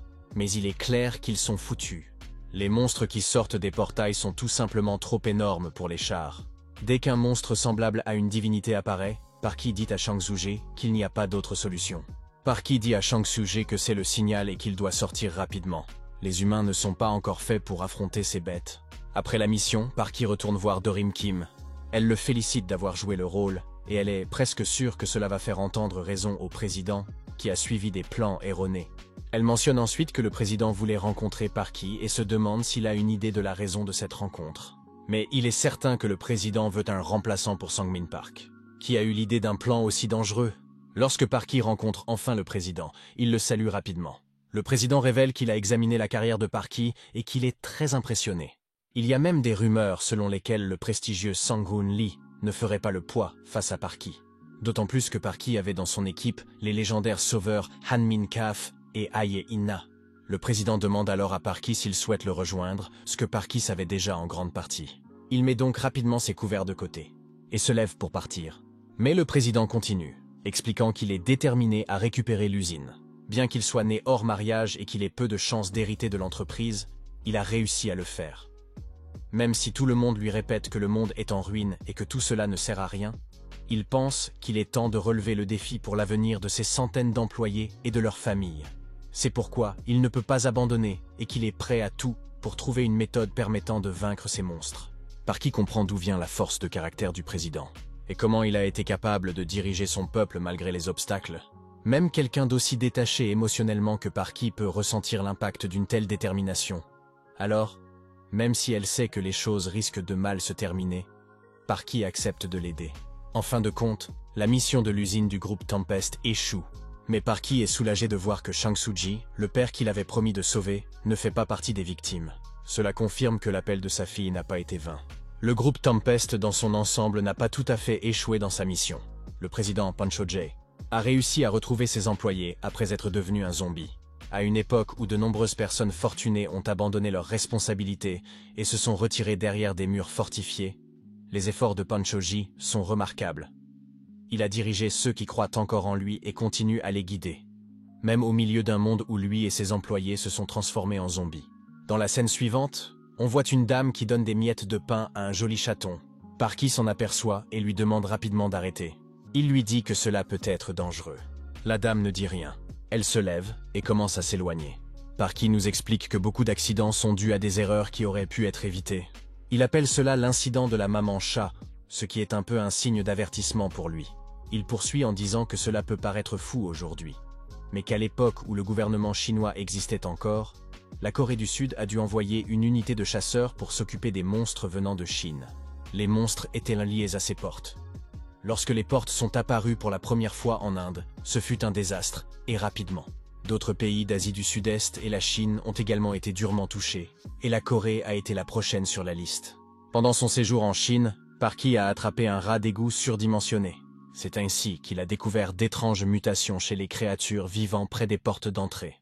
C'est pourquoi il craint que l'alimentation de ces chatons en surnombre n'entraîne des problèmes. La dame se contente de hausser les épaules, en disant qu'il n'y a pas lieu de s'inquiéter. Parky l'a pourtant mise en garde chaque fois qu'il l'a vue en train de faire les poubelles. Mais elle ne l'a pas écoutée. Il décida de laisser tomber, espérant qu'elle apprendrait à ses dépens. Mais il espérait toujours que rien de mal n'arriverait. Alors qu'il est en train de réfléchir à tout cela, il reçoit un message de Kim Duran. Il reçoit une transmission de Kim Duran. Le visage de Parky se tord de contrariété, car il n'a vraiment pas envie d'accepter un autre travail pour le gouvernement. Il se prend la tête et demande la raison de son appel. Elle explique qu'elle a une dernière faveur à lui demander, mais Parky lui rappelle qu'elle a promis de ne plus jamais lui demander de travailler. La dame s'excuse et dit que la situation est urgente. Elle promet que c'est la dernière fois et l'assure qu'il ne travaillera pas pour un tiers comme il l'a fait avec le Tempest Group. Elle lui dit qu'il y a eu une épidémie de mutation près de la base aérienne, où il est stationné. Dès que Parky l'entend, il sait que son intuition de ne pas nourrir ses chats était la bonne. La dame rapporte que plusieurs chats errants mutants de la porte ont attaqué les résidents des appartements voisins. Bien qu'il n'y ait pas eu de victimes, les survivants sont trop effrayés pour sortir. Parky refuse catégoriquement, affirmant qu'il ne peut plus chasser les mutants parce qu'il n'a pas les compétences, l'envie et l'équipement nécessaires. La dame lui dit qu'il fera équipe avec un expert, et lorsque Parky demande qui, elle révèle qu'il s'agit d'un chasseur. Elle lui révèle qu'il s'agit d'un chasseur qui travaille désormais en indépendant. Le lendemain, Parky rencontre le chasseur indépendant, Baek Sung-hyun. Parky se présente comme un ancien chasseur envoyé par le conseil pour le soutenir. Sung-hyun comprend rapidement que Parky doit être Park Gyu, de la légendaire 13e classe. Il mentionne également qu'il est diplômé de la même école. Il est surpris de voir Parky ici pour ce genre de travail, mais Parky préfère éviter de parler de cette partie de son passé. Ils se rendent sur les lieux. Celle-ci est maculée de sang mais curieusement dépourvue de corps. Sung-hyun explique qu'il a repéré les lieux et qu'il a été attaqué sans crier gare. Les mutants se sont enfuis après avoir reçu quelques coups, car ils sont toujours des chats dans l'âme. Chasser des mutants en solo n'est pas une mince affaire, car seul quelqu'un d'expérimenté et de courageux peut y parvenir. Parky pense que Sung-hyun doit être au moins un chasseur de rang A, ou du moins, c'est ainsi qu'il l'évaluerait en se basant sur ses compétences. Sung-hyun mentionne alors qu'il avait ses mutants dans les cordes. Il était sur le point de les achever avec un dernier C4. Grâce à cette intervention, tous ces chats se sont enfuis. Et maintenant, il va être difficile de les retrouver. Parky a une idée assez précise de l'identité de cette personne, et c'est le cas. Nous voyons la même femme appeler ses chatons. Parky observe la scène depuis la ligne de touche, certain que si elle les appelle, ses chats accourront. Et comme il l'avait imaginé, les chats apparaissent à son appel. Les soldats échangent des regards, chargent leurs fusils, et se préparent à encercler les chats et la femme. Parky ne perd pas une seconde. Il commence à tirer une pluie de balles sur les chats. La pauvre femme hurle et pleure, tandis que ses chatons bien-aimés sont déchiquetés. Malgré ses appels désespérés, Parky poursuit son assaut sans relâche. Les créatures mutantes tombent de gauche à droite. À ce moment-là, le chagrin de la femme se transforme en colère. Elle se précipite devant les chats pour essayer de les protéger. Au moment où notre homme s'arrête de tirer en voyant la femme se tenir devant lui, le pigiste lance son C4. Juste avant qu'il ne lui explose au visage. La scène bascule dans son passé. Elle était autrefois seule et perdue, mais ces mêmes chats l'ont trouvée et l'ont conduite en sécurité dans un endroit délabré. Elle a vécu avec eux, trouvant réconfort et refuge en leur compagnie. Ces souvenirs heureux contrastent fortement avec le chaos actuel. Le C4 explose, détruisant tout dans une explosion massive. Parky jette un regard agacé à Seong-Yoon, manifestement troublé par son approche froide et détachée. Seong-Yoon se contente de sourire et de hausser les épaules. « Dans ce monde, dit-il, nous ne pouvons pas nous permettre de nous laisser aller à des émotions inutiles. » Alors que l'arc s'achève, la scène se transforme en un avion planant dans le ciel. Parky, qui l'observe depuis son bunker. Il réfléchit au fait qu'il a vu ces avions plus souvent ces derniers temps. Dans son bunker, il prépare de délicieuses nouilles. Il réfléchit au fait que les gens ont besoin de se divertir. Et ce n'est pas seulement un luxe, c'est souvent un tonique pour les âmes fatiguées. Pour lui, ce divertissement vient de Viva Apocalypse. Bien que l'objectif initial du forum en tant que centre d'information se soit estompé, il s'est transformé en un sanctuaire où l'on peut se divertir. Il s'est transformé en un sanctuaire pour les vrais amateurs d'apocalypse qui survivent à l'apocalypse. Isolé du monde extérieur, il est devenu une communauté de qualité où les gens partagent leur vie quotidienne et trouvent du réconfort. Il fonctionne comme les anciennes communautés en ligne où l'on peut publier, commenter et aimer des choses. Les messages qui obtiennent un grand nombre d'appréciations sont présentés dans la section « Meilleur panneau d'affichage ». Sans vouloir me vanter, Parky, qui se présente sous la forme d'un squelette, a réussi à se faire une place dans la section « Meilleur tableau d'affichage ». Parky s'est fait connaître sur Viva Apocalypse grâce à son article intelligent et discret sur sa rencontre avec le président Peng Ho-jae. Son talent pour les histoires intrigantes et la nouveauté de sa rencontre avec un président Shibol lui ont permis d'acquérir une certaine notoriété. À peu près à la même époque, un nouveau message a mis la communauté en émoi. L'annonce de la loterie du 7e espoir. Cette loterie est organisée par le comité national. Elle est versée en même temps que les salaires des ouvriers. Le tirage avait lieu tous les 3 jours dans des endroits désignés. Au lieu d'un travail pénible, la loterie ajoutait un peu de plaisir, ce qui la rendait de plus en plus populaire parmi les travailleurs publics. Les prix allaient d'articles de rationnement de base à des articles de première nécessité un peu plus rares pour les 2e et 5e places. Mais le premier prix était celui qui changeait vraiment la donne. Il s'agissait d'un bon d'attribution d'appartements. Ces appartements n'étaient pas des espaces de vie quelconques. Ces appartements n'étaient pas de simples espaces de vie. Ils disposaient de systèmes d'autosuffisance pour l'électricité et la nourriture, ainsi que d'installations de défense de premier ordre. Les gens étaient attirés par l'idée de s'échapper de leurs bunkers étroits et désagréables, même si ce n'était que pour quelques jours. La loterie est rapidement devenue un sujet brûlant. Tout le monde rêvait d'avoir la chance de vivre dans l'un de ces appartements convoités. Enfin, le vrai gagnant est apparu sur le forum, quelqu'un dont le surnom comportait 9 lettres, si bien que les gens l'appelaient M9. Parky se souvenait avoir vu cet homme lors de réunions hors ligne de la communauté John Ninan. À l'époque, M9 se contentait de griller tranquillement de la viande sans faire grand bruit. Mais après avoir gagné la loterie, son message a suscité à la fois admiration et jalousie. C'est comme si la récompense lui était montée à la tête et qu'il s'était mis à jouer les gros bras. Il a pris tout le monde de haut, comme s'il s'agissait de fourmis. Sa nouvelle attitude a retourné la communauté contre lui. Les gens étaient furieux. Parky est sceptique. Il ne comprend pas pourquoi, à une époque où même les réparations les plus simples dépendent de la main-d'œuvre publique, le Comité national d'urgence construirait des appartements aussi luxueux juste pour un gagnant de la loterie. Il est presque sûr que la Corée n'a pas les ressources nécessaires pour distribuer quelque chose d'aussi extravagant afin d'apaiser la population. Parky décide donc de contacter Kim Daram après un long moment. Lorsque Parky appelle Kim Daram, il dit qu'il a une question sur l'espoir et demande si le gouvernement construit vraiment des appartements pour les distribuer au public. Kim Daram lui explique que cet espoir n'est qu'un mirage et lui annonce qu'ils vont bientôt déménager à Jeju. Ils y seront tous au plus tard au printemps prochain, car il n'y a plus d'espoir pour Séoul. C'est pourquoi Parky voit tant d'avions ces derniers temps. Elle l'avertit de ne pas en parler à qui que ce soit, car c'est censé être hautement confidentiel. Parky se rend compte que la réalité est encore plus dure qu'il ne l'imaginait. La capitale semble être abandonnée.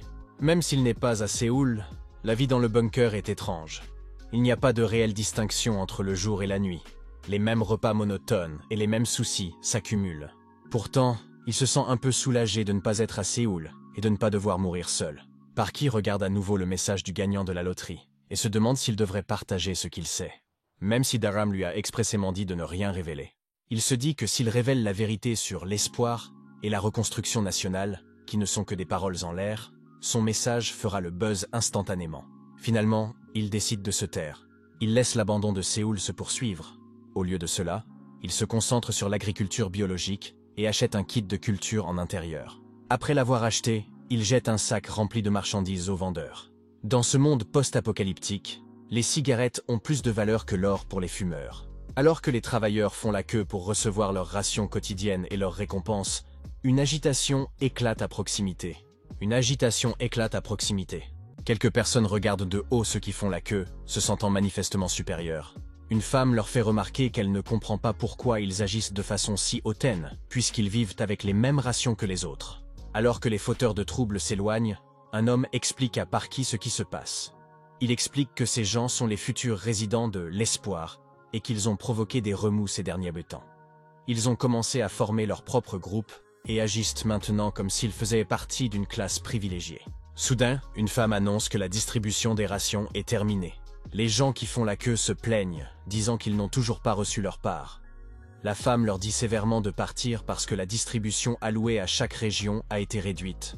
La foule ne l'entend pas de cette oreille et proteste, affirmant qu'elle finira par mourir sans ration. Pendant ce temps, le camion transportant les rations démarre à toute vitesse. Pendant ce temps, le camion transportant les rations s'éloigne à toute allure, laissant derrière lui la foule en colère. En voyant la détresse et le chaos, Parky se rend compte qu'on joue avec les gens au nom de l'espoir. Sans espoir, leur vie n'a pas de sens. Le gouvernement leur donne donc un faux espoir pour qu'ils tiennent le coup un peu plus longtemps. Finalement, Parky lâche la dernière bombe sur la communauté. Il révèle que l'espoir n'est qu'un tas de conneries et qu'il ne se concrétisera jamais, ce n'est qu'un mirage. Dès que les gens l'entendent, ils deviennent tristes et encore plus angoissés.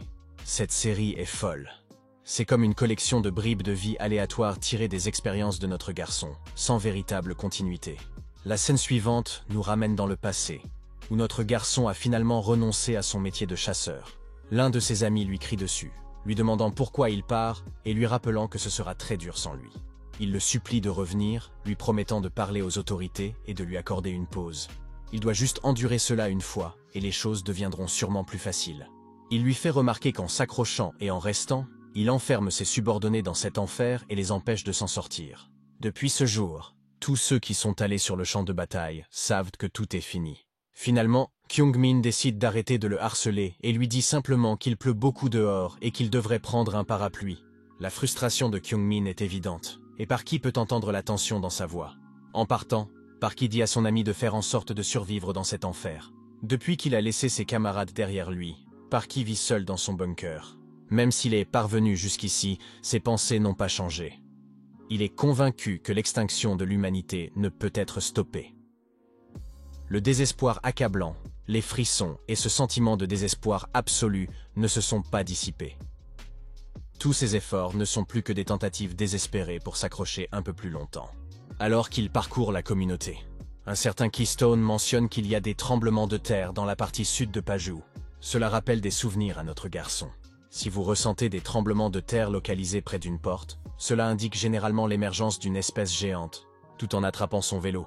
Il se dit que le comité de défense nationale doit être en plein désarroi en ce moment. La puissance destructrice d'une espèce géante est comme une catastrophe naturelle pour les humains. Elle ne peut pas être arrêtée physiquement. Heureusement, ils sont vulnérables à l'environnement terrestre et commencent à se décomposer dès qu'ils sortent des portes. Plus ils sont gros, plus ils s'effondrent rapidement. Il est donc préférable d'anticiper leur trajectoire et de les éviter, comme on évite un typhon. Au moment où il sort de son bunker, une lumière vive et aveuglante le surprend un instant. Il est sûr qu'il a besoin d'une prévision pour éviter le danger à l'avance. À l'intérieur du siège du comité de défense nationale, le chaos règne. Les employés se pressent frénétiquement comme si une catastrophe était sur le point de se produire. Au milieu de cette frénésie, Notre héros, Parky, est frappé par le fait que l'endroit est beaucoup plus chaotique qu'il ne le pensait. Un homme se heurte à Parky, renversant des papiers partout. Parky l'aide rapidement à rassembler les documents. L'employé, reconnaissant mais pressé, retourne en hâte à ses tâches au sein de l'entreprise. Pendant que Parky ramassait les papiers, il avait remarqué qu'un kraken était en train de s'enfuir. Il a remarqué qu'un monstre de type kraken était attendu. C'est l'une des espèces géantes les plus courantes. Mais lorsqu'il se sent menacé, il se transforme en armure. La partie dangereuse est son rayon de la mort, qui peut pénétrer tout ce qui se trouve sur son chemin et désintégrer tout organisme vivant dans le néant. Lorsque le monstre de type Kraken est apparu près de Tokyo récemment, il a tué plus de 50 000 personnes. Il a décimé plus de 50 000 personnes avant de s'abattre sur la préfecture de Nagano. Maintenant, il se dirige droit vers la zone de Parky. S'il ne l'avait pas repéré, il est presque sûr qu'il aurait été grillé. Il aperçoit une dame en haut qui lui dit d'évacuer, car la trajectoire du Kraken est proche de son bunker. Si Parky n'a pas besoin d'un coup de pouce supplémentaire, il est déjà conscient du danger. Il se précipite dans son bunker et prend ses provisions pour évacuer. Il se souvient alors de l'avertissement de la dame. Il décide alors qu'il est essentiel d'alerter également la communauté. Il poste donc un message détaillé sur le monstre de type Kraken et sur la nécessité d'évacuer. Mais son message ne retient guère l'attention, ce qui amène Parky à se demander si son avertissement n'est pas suffisant pour que les gens se réveillent et prennent conscience de la situation. Il s'étire les bras et décide qu'il est temps d'évacuer, car il a déjà fait tout ce qu'il pouvait. Avant de partir, il reçoit une transmission de Sue, qui essaie de rattraper notre garçon. Mais il laisse tomber les bavardages habituels et lui dit d'attraper leur Jeep, d'y faire monter sa mère et d'évacuer dès que possible. Malheureusement, elle lui annonce que leur voiture est tombée en panne, que le moteur ne fonctionne pas et qu'ils sont bloqués. Cela soulève de sérieuses inquiétudes, car l'immeuble où se trouvent Sue et sa mère est situé au nord. En plein dans la trajectoire du monstre de type Kraken, elles n'ont pas le temps d'être secourues. Et comme le monstre se dirige dans cette direction, Parky ne peut rien faire pour les aider et ne veut pas non plus risquer sa propre vie. Il leur conseille de se diriger le plus au sud possible. Sue est d'accord, et avant la fin de la transmission, elle l'avertit que de fortes pluies sont attendues demain et lui souhaite bonne chance. Dans ce monde apocalyptique, se laisser influencer par ses émotions est un luxe qu'il ne peut pas se permettre. Il se souvient d'une fois où son ami lui avait conseillé de prendre un parapluie parce qu'il allait pleuvoir. C'est à ce moment-là qu'il a démissionné de son poste de chasseur et son ami est probablement mort en combattant. Avec ce souvenir en tête, Parky prend une décision rapide. Il dit à Sue de tenir bon et de ne pas couper la transmission. Il lui promet qu'il sera là dans 30 minutes ou moins. Il lui demande de se préparer avec sa mère et de l'attendre. Il ouvre rapidement l'inventaire où sont rangées les armes et autres fournitures. Il a besoin d'armes parce qu'une meute de chiens sauvages mutants vit entre son domicile et l'immeuble où vivent la mère et la fille. S'il veut les atteindre rapidement, il doit passer par ces mutants. Il prend donc son fusil et s'apprête à passer en force. Il saute sur son VTT et fonce droit sur la meute de chiens mutants. Une main sur le volant et l'autre sur son fusil. Il commence à les abattre comme s'il s'agissait de pastèques dans un jeu de tir de carnaval. Il frappe avec une telle précision que ces monstres perdent la tête comme des ballons d'eau. C'est un peu un numéro de jongleur. Essayer de garder un œil sur la route tout en visant, c'est comme être multitâche dans un cirque. Il se remémore ensuite ses années de chasseur, où il faisait partie d'une équipe dont les rôles étaient généralement divisés en 3. Le gars de soutien qui grille les ennemis, depuis l'arrière avec des armes lourdes. L'observateur qui coordonne à mi-chemin l'assistance tactique et les tirs de couverture. Et l'assaillant qui s'attaque aux monstres. Sur la ligne de front, notre garçon a toujours été l'assaillant, qui s'attaque aux monstres avec l'aide de ses coéquipiers. Mais en ce moment, il vole en solo et doit jongler entre la lutte contre les chiens sauvages mutants et le maintien de sa vitesse. Alors qu'il est sur le point d'atteindre le bâtiment cible, il aperçoit une créature perchée au-dessus. En regardant de plus près, il se rend compte qu'il s'agit du chef de la meute sauvage. Avec un hurlement, le chef invoque toute une horde de monstres qui encerclent rapidement son VTT. Malgré cela, il continue à tirer à gauche et à droite. Il essaye de repousser les monstres. Mais le chef et ses sbires sont implacables. Et il ne peut pas abattre le chef à cette distance avec son seul pistolet. C'est alors qu'un chien sauvage percute son VTT, le déséquilibrant presque. Alors qu'il reprend le contrôle, il se retourne et réalise que le chef des mutants utilise ses serviteurs pour jouer avec lui. Il devient la proie d'une chasse tordue, un peu comme les humains chassent les animaux. Le chef communique avec sa meute dans une langue étrangère gutturale.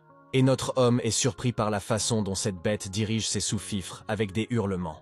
Mais dès que la bête charge, il ouvre le feu, trouant le monstre tout en gardant sa vitesse. Il passe à son autre arme. Il recommence à tirer. Et après quelques virages serrés, il parvient à se débarrasser de quelques chiens. Mais le chef des bêtes est toujours à ses trousses. Et il n'a plus beaucoup de munitions. Au moment où un autre chien sauvage bondit sur lui, un tir dévastateur retentit de nulle part. Il explose la tête de la bête et l'envoie s'écraser sur le sol. C'est Rebecca, grâce à ses talents de tireuse d'élite, qui sauve la mise une fois de plus. On dirait que notre homme s'inquiétait pour rien puisque, après tout, c'est le territoire des snipers de Rebecca. Quoi qu'il en soit, alors que d'autres chiens mutants sauvages font leur apparition, il demande à Rebecca de l'aider. Promettant qu'ils auront fini dans 3 minutes. Il commence à brandir sa hache. Il tranche les monstres comme des concombres. Rebecca vise et commence à anéantir les monstres dans sa ligne de mire. Pendant ce temps, le chef des monstres se tient debout, regardant ses serviteurs tomber comme des insectes. Il est clairement énervé. Mais quand notre gars lui jette un coup d'œil, la bête s'éloigne rapidement et disparaît. La mère et la fille arrivent juste à temps. La fille serre notre homme dans ses bras. Il leur dit qu'elles doivent sortir de là rapidement. Elles sautent sur le VTT et partent en trombe. Le soleil commence à se lever. La petite fille, captivée par le magnifique lever de soleil, se lève et montre l'horizon. Elle se lève et pointe du doigt l'horizon. Mais il s'avère que cette lumière éblouissante ne provient pas du soleil. Il s'agit en fait des restes mourants d'un monstre de type kraken qui brille de 1000 feux, même à cette distance. Pour fêter l'événement, notre homme demande à la mère et à la fille de poser pour une photo. Et il prend un superbe selfie avec le monstre agonisant en arrière-plan. Pendant que notre garçon est occupé à prendre des photos, quelqu'un d'autre prend également des photos. Quelqu'un d'autre prend également des photos de lui. Et il y a aussi une femme. Mais avant que nous puissions découvrir qui est cette mystérieuse personne, la scène revient à Parky. La scène bascule dans le bunker de Parky. Nous voyons que notre garçon a posté la photo de la mère et de la fille dans le flux de la communauté. Il commence à recevoir une tonne de likes et des commentaires plutôt sympathiques. C'est alors qu'il remarque une notification de ce défenseur du tueur en série. Ce dernier a apparemment posté une nouvelle photo de la victime qu'il a tuée. Parky clique curieusement sur le post pour voir qui le défenseur a fait tomber, cette fois-ci. Il s'avère qu'il s'agit d'un kraken mourant et qu'une main sur la photo lui est étrangement familière. Notre garçon comprend enfin qu'il s'agit du même endroit, où il a pris cette jolie photo de la mère et de la fille. Et la main sur la photo du kraken appartient à la petite fille, Sue. C'est à ce moment-là qu'il reçoit un message du défenseur. Il voit une photo de lui, qui a été prise sans qu'il s'en aperçoive. Le défenseur lui demande s'il s'agit bien de Parky sur la photo. Parky fait rapidement la part des choses. Étant donné les anciens messages du défenseur, il habite probablement près de Gwangyo, et c'est donc une coïncidence. Après avoir réfléchi, Parky décide de nier. Il dit au défenseur que la personne sur la photo n'est pas lui. Le défenseur dit à Parky d'arrêter de mentir et affirme qu'ils ont déjà tout vu. Il le remercie pour l'avertissement du kraken, qui les a aidés à survivre. Puis il lui demande s'il veut devenir leur ami. Nous ne savons pas encore si le défenseur est un homme ou une femme, mais nous supposerons que c'est un homme pour l'instant jusqu'à ce que nous ayons le scoop. Parky pense que le défenseur a dû voir son message sur le kraken, même s'il n'a eu que très peu de vues, et que l'une de ces vues était celle du défenseur. Parky entend alors une transmission de Rebecca et demande ce qui se passe. Elle révèle que beaucoup de gens pénètrent sur leur territoire. Parky lui dit de faire attention et coupe la transmission. Il n'est pas surpris que des invités indésirables aient commencé à pénétrer sur leur territoire. Tu vois, après la dure bataille contre le chef des chiens mutants la dernière fois, la meute de chiens est considérablement affaiblie. Et ne peut pas empêcher efficacement les réfugiés d'atteindre la cachette de Parky. Mais ce n'est pas le problème principal. Le vrai problème, c'est que ces gens campent juste à côté du conduit d'évacuation du générateur. Ce qui est le dernier endroit où Parky veut qu'il soit. Le cœur du bunker de Parky est le générateur diesel, connu sous le nom de cœur squelettique. C'est une machine massive qui occupe tout un étage souterrain. Et qui a une puissance énorme. Mais il produit aussi beaucoup de gaz d'échappement.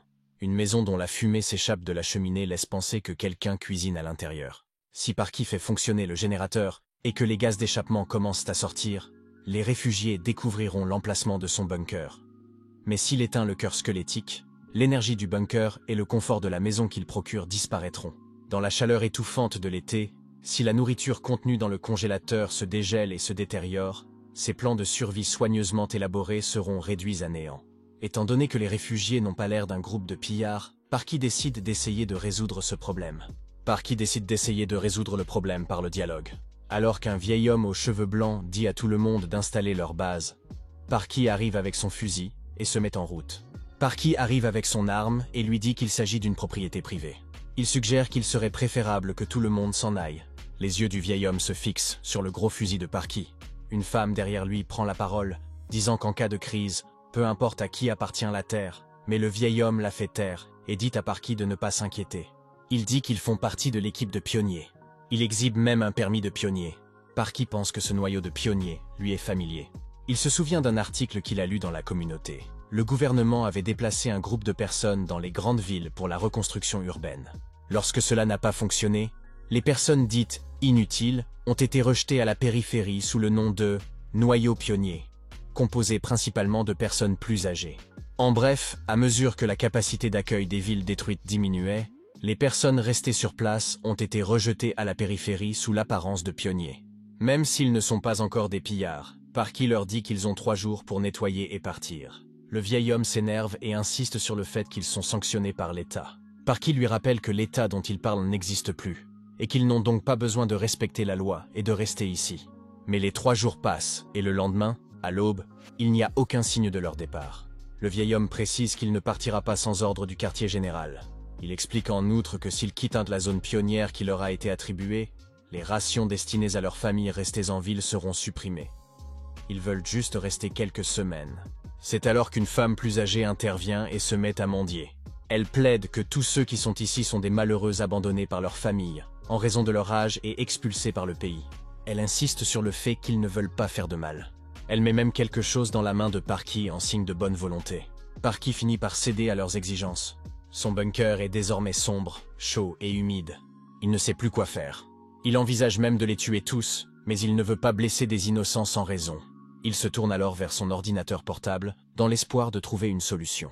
Il poste un message sur la communauté Viva Apocalypse, expliquant sa situation difficile et le fait qu'il ne peut pas utiliser le générateur à cause des réfugiés qui se trouvent à l'extérieur. Au début, les réponses sont plutôt ternes. Puis, Defender envoie un message. Il rappelle à Parky que ces gens sont des pilleurs potentiels. Si leurs réserves sont coupées, ils s'en prendront probablement à lui en premier et n'hésiteront pas à le tuer.